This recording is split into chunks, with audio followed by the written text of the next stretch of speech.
हाय दोस्तों, कैसे हैं आप सभी। मैं डॉक्टर आनंद व्यास फिर से अपने YouTube चैनल पर आप सभी का स्वागत कर रहा हूं और आशा कर रहा हूं सभी ठीक है, मस्त हैं। तो बात आ चुकी है इंटरनेशनल बिजनेस मैनेजमेंट के ऊपर। जी है, IB का कंपलसरी सब्जेक्ट है IB वालों के लिए। यूनिट 2 कंप्लीट नहीं हुई है, मैं फिर कह रहा हूँ यूनिट 2। बहुत से बच्चे बोल रहे थे सर यूनिट 3, यूनिट 2 का सेकेंड पार्ट में लेकर आया हूँ। यूनिट 2 के बहुत सारे टॉपिक्स अभी बचे हुए हैं, तो इन सब topic unit 2, 3rd, 4th, 5th और इसका अंतिम प्रहार सब आ जाएगा।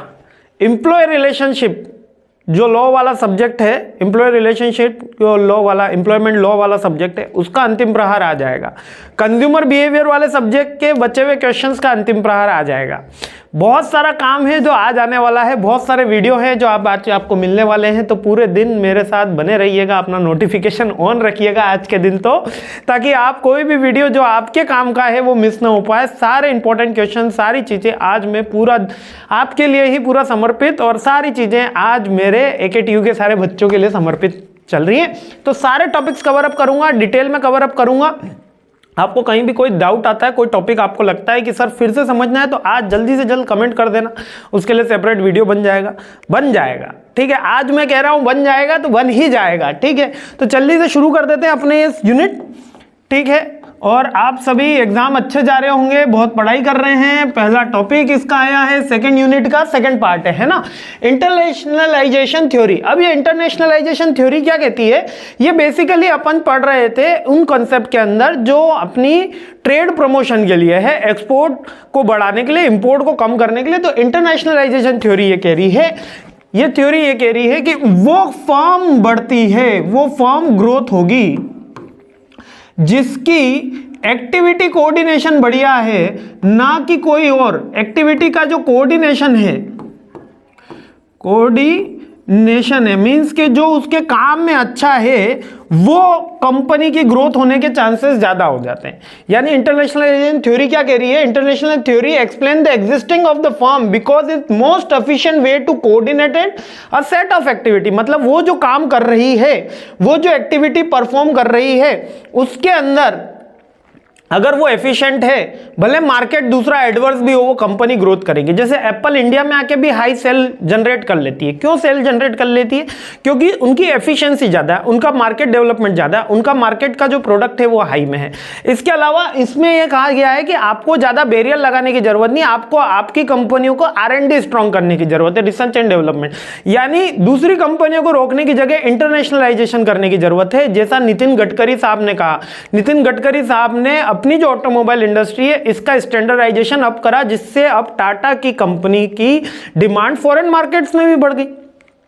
समझ में आया? तो इंटरनेशनलाइजेशन की कंपनी का थ्योरी क्या कह रही है कि आप अपने प्रोडक्ट की ग्रोथ करिए, आप अपने प्रोडक्ट का R&D बढ़ाइए, आप अपने प्रोडक्ट की कंपनी की स्किल बढ़ाइए, उनके यहाँ पे लेबर की स्किल बढ़ाइए, उनके प्रोडक्ट का स्टैंडर्डाइजेशन करिए, रेदर देन दूसरी कंपनियों को रोकने से। आप मार्केट का एडवर्स इफेक्ट भी होगा, तब भी आपकी कंपनी ग्रोथ करेगी यदि उनका प्रोडक्ट अच्छा है तो, है ना। तभी तो यहाँ पे पिज्जा हट का पिज्जा चल रहा है, जो डोमिनोज का पिज्जा चल रहा है। क्यों? क्योंकि उनके प्रोडक्ट अगर क्वालिटी कंट्रोल जो किया जाता है वो हाई लेवल पे किया जाता है। मैकडी का जो आप बर्गर खा रहे हो उसमें high level of quality control है, हाई लेवल ऑफ उसका आप कह सकते हो SOP बनी हुई है, तो उस कारण से यहाँ पे उनका प्रोडक्ट हाई डेवलप्ड हो रहा है। इंटरनेशनलाइजेशन थ्योरी समझ में आई? देखो, समझ में आई तो हाँ बोलना, और नहीं आई तो ना बोलना। बहुत सिंपल है ना कि अपने प्रोडक्ट को रेस करो, दूसरे की लाइन छोटी करने की आवश्यकता नहीं है। ये थ्योरी सिंपल कह रही है, अपनी लाइन बढ़ाइए। अगर आपको अपनी लाइन बढ़ाओगे तो ऑटोमेटिकली दूसरे की लाइन छोटी हो जाएगी। ये थ्योरी ये समझाने की कोशिश कर रही है। क्लियर है? दूसरी थ्योरी पे आ जाते हैं, लोकेशन स्पेसिफिक एडवांटेज थ्योरी। ये थ्योरी ये कह रही है, ये दूसरी चीज कह रही है ना। हर थ्योरी एक अलग फिलोसोफर ने दी है, और अपने पास केवल सारे फिलोसोफर्स की थ्योरी का केवल मीनिंग है अपने कोर्स में, ना उसकी कोई हिस्ट्री अपन को चेक करनी है, मीनिंग क्या कह रहा है। लोकेशन स्पेसिफिक थ्योरी ये कह रही है कि हर एक कंट्री के पास एक लोकेशन की एक स्पेसिफिक क्वालिटी होती है। जो इंडिया के पास लोकेशन है वो अमेरिका के पास नहीं होगी, जो अमेरिका के पास है वो इंडिया के पास नहीं होगी, जो श्रीलंका के पास है वो इंडिया के पास नहीं होगी, जो पाकिस्तान के पास है वो इंडिया के पास नहीं होगी। ये उनका लोकेशन स्ट्रेटेजिक एडवांटेज होता है। तो हर कंट्री को उसकी लोकेशन के अकॉर्डिंग प्रोडक्ट का डेवलपमेंट करना चाहिए, मार्केट का डेवलपमेंट करना चाहिए, और रूल्स एंड रेगुलेशन बनाने चाहिए। जैसे कि multinational corporations have been relocating portion of their global supply chain to developing countries including India, China to generate efficiencies of the remain competitive। अब ये लोकेशन स्पेसिफिक में आप जब आपकी किसी कंपनी को एडवांटेज लेना है, अब अपन बात सेल्स प्रमोशन की कर रहे हैं, एक्सपोर्ट प्रमोशन की कर रहे हैं, तो जब एडवांटेज लेना है तो आपको पता है इंडिया का आईटी लेबर जो है, यानी कि आईटी लेबर जो अपने वेब डिजाइनिंग का काम करते हैं, एसईओ का काम करते हैं, वेबसाइट बनाने का एप्लीकेशन, वो वर्ल्ड में सबसे सस्ता है। बांग्लादेश का जो लेबर है वो वर्ल्ड में सबसे सस्ते बोले जाते हैं। वहां पर टोपी जो अपन पहनते हैं वो सबसे ज्यादा मैन्युफैक्चरिंग हब कहीं है वर्ल्ड में, तो बांग्लादेश में। बॉल फुटबॉल खेलते हैं, हमारा पड़ोसी देश दिवालिया होने की कगार पे है, लेकिन पूरे वर्ल्ड का लार्जेस्ट जो प्रोडक्शन होता है फुटबॉल का वो पाकिस्तान में होता है। तो अब आप ये सोचिए कि ये क्या है, ये उनको स्ट्रेटेजिक एडवांटेज है, ये उनका कोई लोकेशन स्पेसिफिक एडवांटेज हो सकता है, वहां की लेबर। अब लोकेशन स्पेसिफिक एडवांटेज में लैंड, लेबर, कैपिटल तीनों आ गई है ना। जैसे अमेरिका के पास हाईएस्ट वॉल्यूम होता है, कैपिटल रिक्वायरमेंट कैपिटल हाई होती है, जिससे वहां को उनको कैपिटल एफिशिएंसी मिलती है। और अपन सबको पता है कि अगर हाई लेवल पे अगर प्रोडक्शन किया जाए तो ग्रोथ भी हाई होगी और कॉस्ट कम आती है। जितने नंबर, यदि मैं 100 यूनिट बनाऊंगा तो कॉस्ट कम आएगी, ज्यादा आएगी, और 1 लाख यूनिट बनाऊंगा तो कॉस्ट कम आएगी, क्योंकि वेरिएबल कॉस्ट तो इतनी बढ़, फिक्स कॉस्ट तो रिमेन कांस्टेंट हो जाती है। और ये वाली थ्योरी ये कह रही है लोकेशन स्पेसिफिक की, कि अगर किसी जगह कुछ स्पेसिफिक एडवांटेज मिल रहा है आपकी कंपनी को तो दे कैन मूव। यानी कि जैसे कि एप्पल ने अपनी फैक्ट्री कहां लगा रखी थी, एक चाइना में लगा रखी थी फॉर मैन्युफैक्चरिंग। क्यों अमेरिका से ही वो सारे के सारे प्रोडक्ट नहीं कर रहे? क्यों? क्योंकि वहां पर उनको लेबर और मैन्युफैक्चरिंग कॉस्ट कम आ रही है, टैक्सेशन सिस्टम उनके फेवर में, that is the main point. तो ये लोकेशन स्पेसिफिक एडवांटेज थ्योरी है, इसको कहती है। तो इसके अकॉर्डिंग आपकी ट्रेड पॉलिसीज बननी चाहिए, इसमें सब में बनाई पॉलिसीज ही जा रही है। नेक्स्ट है elective free theory, elective theory of free trade, free elective theory free advantage. ये कह रही है assume that the institute will have transaction in the open market if the cost is completing the same action internally in house carries in the lower price is based of the internationalisation theory. किस theory पे based है? Internationalisation theory पे based है।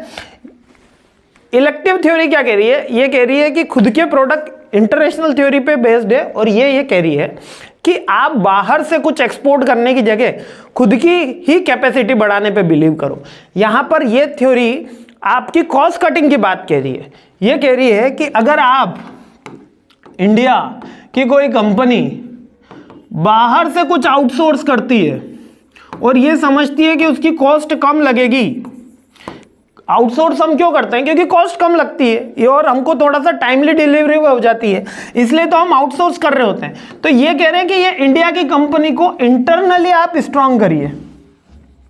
जैसे internationalisation theory product के बारे में थी, ये थ्योरी केवल कह रही है कि आप अपनी जो उसकी एसओपी है, लेबर है, उसको इंटरनली स्ट्रांग कीजिए, उसको स्किलफुल बनाइए कि उसकी कॉस्ट इंटरनली कम आए। यदि हम बाहर से कोई चीज न मंगवा के घर पे ही बनाएं तो उसकी कॉस्ट कम आए।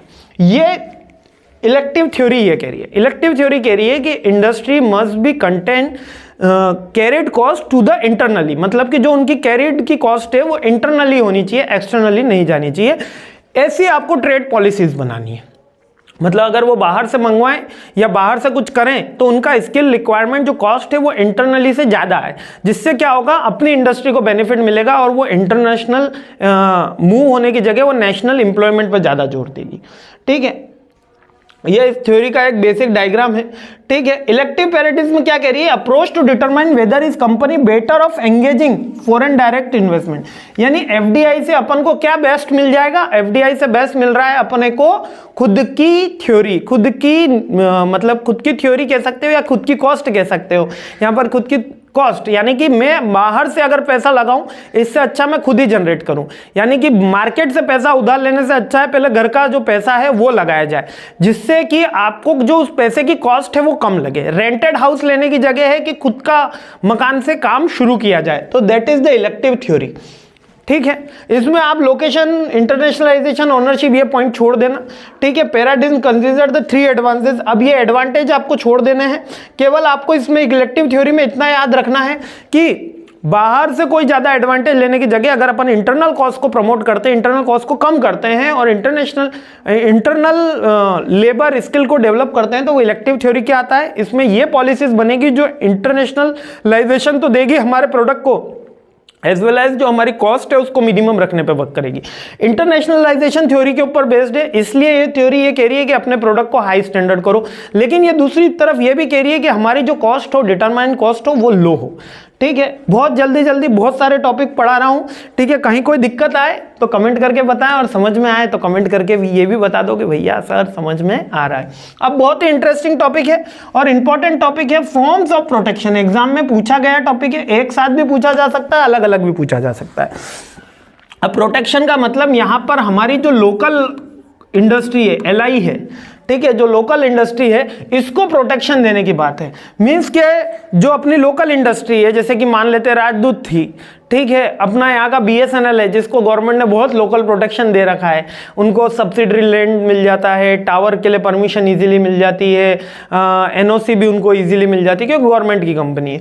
ठीक है, इसी तरीके से अगर मेरे को किसी लोकल कंपनी को सेव करना है, बचाना है, जैसे कि मोदी साहब का है कि अब टाटा से वो टाटा की कंपनी को उन्होंने आर्मी में भी लॉन्च करा है। मींस कि आर्मी के कितने व्हीकल्स अब टाटा बना रही है ना, आर्मी के कितने एम्यूनेशन के काम टाटा कर रही है, स्पेस साइंस में टाटा की कंपनीज लगी हुई है। यानी कि वो लोकल इंडस्ट्री, जो अपने इंडियन इंडस्ट्री, लोकल का मतलब इंडियन इंडस्ट्री। पहले तो एक माइंडसेट हटाने की जरूरत है कि बाहर की फॉरेनर कंपनी है तो उसकी क्वालिटी अच्छी होगी, ऐसा जरूरी नहीं है। हमारे लोकल प्रोडक्ट भी काफी अच्छे, वेलवर्स और हेल्दी ऑर्गेनिक मिलते हैं, लेकिन पता करना होता है। ठीक है, तो इस लोकल इंडस्ट्री को बचाने के लिए और ट्रेड प्रमोशन करने के लिए क्या क्या करा जाता है, ये होते हैं प्रोटेक्शन। एक तो अपन ने पॉलिसीज देखी थी, जिसके अंदर उसकी डिफरेंट पॉलिसीज थी। अब उसके प्रोटेक्शन है, उसमें प्रोटेक्शन में सबसे पहले टैरिफ लगाते हैं, सब्सिडीज है, इंपोर्ट ड्यूटीज है, वॉलेंट्री एक्सपोर्ट रिस्ट्रिक्शन है, ये सारे अपन को डिटेल में देखने हैं। आइए जल्दी से देख लेते हैं। सबसे पहला पॉइंट है इसके अंदर, forms of protection. The key form of intellectual properties protection are patent, copyright, trademark, है ना। यानी सबसे पहले हमको क्या करना होगा, अपनी जो लोकल इंडस्ट्री है, इनका इंटेलेक्चुअल प्रॉपर्टी सेव करनी होगी। मान लो कि यहाँ की एक लोकल कंपनी भारत ने कोई मोबाइल लॉन्च करा, है ना, 3 आजकल तो 5 कैमरे का मोबाइल कर देता हूँ मैं, कैमरे के मोबाइल बढ़ते ही जा रहे हैं।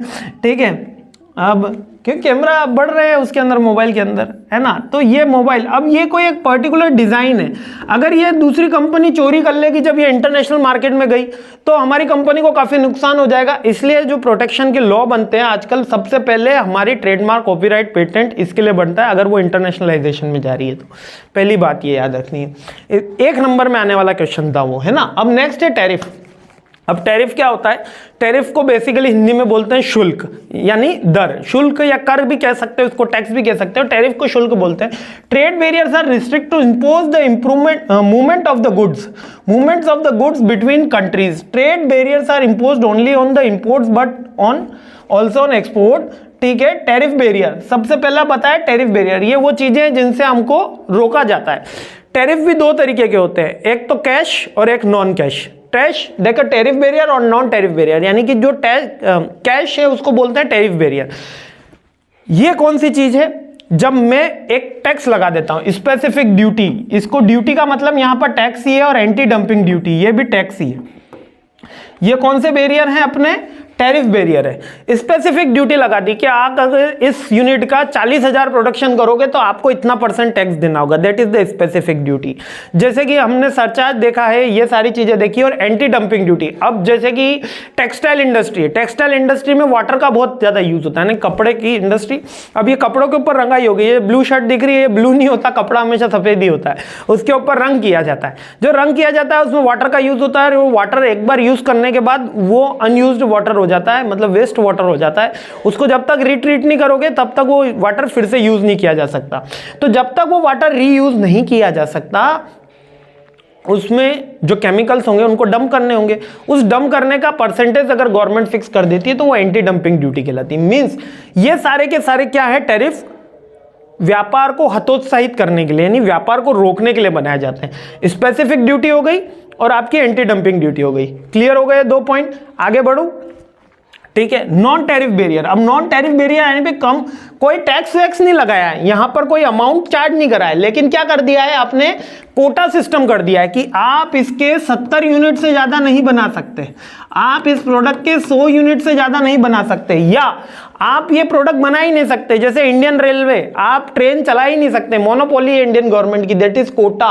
एक पर्टिकुलर फिक्स परसेंटेज कर दिया या पूरा का पूरा गवर्नमेंट को दे दिया, that is the quota system, की बाहर की कोई भी कंपनी इसमें अलाउड नहीं होगी। जैसे कि मैं आपको एक मिल्क का एग्जांपल देता हूं, मिल्क का आप सबको पता है अपने घरों पे दूध आता है, ठीक है, सब जने चाय वाय पीते हैं। एवरेज जो दूध है भारत में 50 रुपये लीटर में मिलता है, ठीक है। अब कहीं कहीं इसकी क्वालिटी के अकॉर्डिंग 30-40 से तो मिनिमम हर जगह शुरू है, 50-60-70 तक चलता होगा। अपने घर पे दूध का भाव पता कीजिएगा, ठीक है, और कमेंट करके मुझे भी बताइएगा, ठीक है। तो मिल्क मिल रहा है 50 रुपये लीटर, और हमारी जो गाय का दूध आ रहा है वो 50 रुपये लीटर में आ रहा है, जिसमें भी किसान जो है वो प्रॉफिट में नहीं हो पाता, वो इसके सब्सिडरी इफेक्ट के कारण वो 15 रुपये 16 रुपये, मीन्स के डबल फैट का दूध भी नहीं है अपने पास, सिंगल फैट का दूध है 50 रुपये लीटर में अपन को मिल रहा है। अगर हैवी क्वालिटी में लेने जाते हैं, अच्छी क्वालिटी में, तो 70 से 100 रुपए लीटर का इसका मिल्क की प्राइस है ना, लीटर की मिल्क की प्राइस है। जब ये इंडियन मिल्क की, इंडियन काऊ के, और ऑस्ट्रेलिया में जो वहां की गाय हैं, जो वहां की कह सकते हो जर्सी गाय है या ऑस्ट्रेलियन काऊ है, उनकी जो कॉस्ट आती है वो आती है अच्छी से अच्छी, डबल फैट का जो मिल्क होता है वो आती है 35 रुपीज पर लीटर। कितनी आती है? 35 रुपए पर लीटर विथ प्रॉफिट। यानी अगर अमेरिका से दूध इंडिया लाया, सॉरी अमेरिका, ऑस्ट्रेलिया है ना, ऑस्ट्रेलियन काऊ है, ऑस्ट्रेलिया से मिल्क इंडिया लाया जाए और यहां पर सेल किया जाए, तो हर घर में डबल फैट का जो मिल्क है वो 50 रुपीज में आ सकता है, जो अभी सिंगल फैट का आ रहा है, या जो अभी दूध पी रहे हैं हम वो 35 रुपीज के अंदर अवेलेबल कराया जा सकता है। लेकिन गवर्नमेंट ऐसा नहीं करती। गवर्नमेंट ऐसा क्यों नहीं करती? क्योंकि यदि मिल्क के अंदर भी हमने फॉरेन ट्रेड इन्वेस्टमेंट अलाउड कर दिया या उसके अंदर पॉलिसीज अलाउड कर दी, तो हमारे जो किसान भाई बंधु है, हमारे यहाँ पर आज भी एग्रीकल्चर बेस्ड सिस्टम है, और 65% इकोनॉमी कौन चला रहा है? जनता कौन सी है? एग्रीकल्चर बेस्ड, यानी किसान भाई बंधु है। तो उनके प्रोटेक्शन के लिए हमने क्या कर रखा है? कोटा सिस्टम कर रखा है कि भैया ऑस्ट्रेलिया से दूध नहीं लेंगे, ऑस्ट्रेलिया है ना। क्लियर है ना आपको? That is the quota system. Next है प्रोडक्ट स्टैंडर्ड, यानी कि आप एक पर्टिकुलर स्टैंडर्ड फिक्स कर दो, इस स्टैंडर्ड से बिलो आपका प्रोडक्ट मार्केट के अंदर सेल नहीं हो सकता। इसमें एनवायरमेंट क्लियरेंस भी आ गया, इसमें एनओसी भी आ गई, इसके अंदर अदर प्रोविजंस भी आ गए। अब ये प्रोडक्ट इतने स्टैंडर्डाइज कर दिया, तो जो बाहर की लोकल कंपनीज होंगी, जो यहां पर बाहर की लोकल कंपनी का मतलब बाहर की बैड क्वालिटी की कंपनी, बाहर की लो स्टैंडर्ड की कंपनी, अपन इनको लोकल नहीं बोल के लो स्टैंडर्ड की, जैसे चाइनीज कोई कंपनी आई, चले तो चांद तक नहीं तो शाम तक, वैसी कंपनी आई, तो उनका प्रोडक्ट मार्केट में सेल नहीं हो पाएगा, तो हमारी लोकल इंडस्ट्री को बेनिफिट मिलेगा। पैकेजिंग रिक्वायरमेंट उसमें बात कर दी गई। अब पैकेजिंग रिक्वायरमेंट में भी एक तरीके का रिस्ट्रिक्शन है कि आप इस प्रोडक्ट को इतने तरीके से ही बेच सकते हो, आप भले बाहर उसमें किसी भी सेल कर सकते हो, इंडिया में ये पर्टिकुलर स्टैंडर्ड है, उसके सारे इंग्रेडिएंट उसमें लिखे हुए होने चाहिए, वेज है नॉन वेज है, कौन सा आईएसओ स्टैंडर्ड लिया है नहीं लिया है, ठीक है, फिकी का उसके अंदर लोगो है, फूड आइटम है तो नहीं है, सारी के सारे स्टैंडर्डाइजेशन। ये क्या करते हैं? कॉस्ट बढ़ाती है। ये भी क्या करेगा? कॉस्ट बढ़ाएगा, है ना। ये दोनों चीजें कॉस्ट बढ़ाते हैं। जब कॉस्ट बढ़ेगी तो उनकी सेल ऑटोमेटिकली कम होनी है, क्योंकि उनके प्रॉफिट मार्जिन कम हो रहे हैं। आई होप ये पॉइंट क्लियर हुआ। ये नॉन टैरिफ बैरियर थे। एक अपन ने टैरिफ बैरियर पढ़े, जिसके अंदर अपन ने क्या पढ़ा था? स्पेसिफिक ड्यूटी और एंटी डंपिंग ड्यूटी, यानी पैसा लगा दिया गया। पैसा की बात नहीं करेंगे, यहाँ कहा गया आपके प्रोडक्ट का स्टैंडर्डाइजेशन करो, आप पैकेजिंग उसकी रिक्वायरमेंट फुलफिल करो, और एक कोटा सिस्टम, इससे ज्यादा आप प्रोडक्शन नहीं कर सकते हो। ये किसके लिए कर रहे हैं अपन? अपने यहाँ की इंडस्ट्री को बचाने के लिए और एक्सपोर्ट बढ़ाने के लिए, इंपोर्ट कम करने के लिए। हार्ले डेविडसन पे इंडियन गवर्नमेंट 800% तक टैक्स वसूलती है, 800% तक, ठीक है। और वो अभी मोदी साहब और ट्रंप साहब के बीच में बात हुई थी जब वो प्रेसिडेंट थे, तब इसमें थोड़ा और कम किया गया, फिर भी काफी ज्यादा था, 700% किया गया। 100% अपन ने डंपिंग कम करी थी, ड्यूटी कम करी थी, लेकिन फिर भी ज्यादा था, ठीक है। नेक्स्ट होती है, अभी तो अपन ने टैरिफ देखा, अब सब्सिडी। सब्सिडी किसको मिलेगी? सब्सिडीज किसको मिलेगी? अपनी जो इंडियन कंपनीज हैं उनको दी जाती हैं, और ये गवर्नमेंट किस अकॉर्डिंग डिसाइड करती है? जिनकी भारत को ज्यादा जरूरत है, जो कंपनी ज्यादा एम्प्लॉयमेंट अपॉर्चुनिटी दे रही है, जो कंपनी ज्यादा टैक्स दे रही है, और जिस प्रोडक्ट की भारत को ज्यादा रिक्वायरमेंट है। जैसे अभी आर्मी के अंदर या ईवी सेक्टर में कह सकता हूं, इलेक्ट्रॉनिक व्हीकल के सेक्टर में हेवी सब्सिडी दी जा रही है। आज दिल्ली गवर्नमेंट तो 30,000 से 40,000 डायरेक्ट सब्सिडी दे रही है कंज्यूमर को कि आप इलेक्ट्रिक व्हीकल लाइए, 1.25 लाख का 30-40,000 हम भरेंगे, ठीक है। तो ऐसी डिफरेंट गवर्नमेंट, स्टेट गवर्नमेंट्स ने अपनी सब्सिडी अनाउंस करी है फॉर इलेक्ट्रिक व्हीकल के एनवायरमेंट क्लियरेंस के। तो इसीलिए ये क्या किया जाता है, इंडियन कंपनीज को सब्सिडी क्यों दे रहे हैं? ताकि उनका एक्सपोर्ट बढ़े और इंपोर्ट को अपन दूसरी कंपनीज को रोक सके। एक तरीके का एडवांटेज दे रहे हैं। जैसे दो बच्चे दौड़ में लगे तो एक बच्चे को कह दिया तो 10 मीटर आगे खड़ा रहे और दूसरे को कहा तो 10 मीटर पीछे खड़ा रहे, तो 20 मीटर का डिफरेंस हो गया, फिर दौड़ लगाई, तो आगे वाले को जीतने के चांसेस ज्यादा है। फिर भी जीत जाए ना जीते वो भी आपके प्रयत्न पे ही है।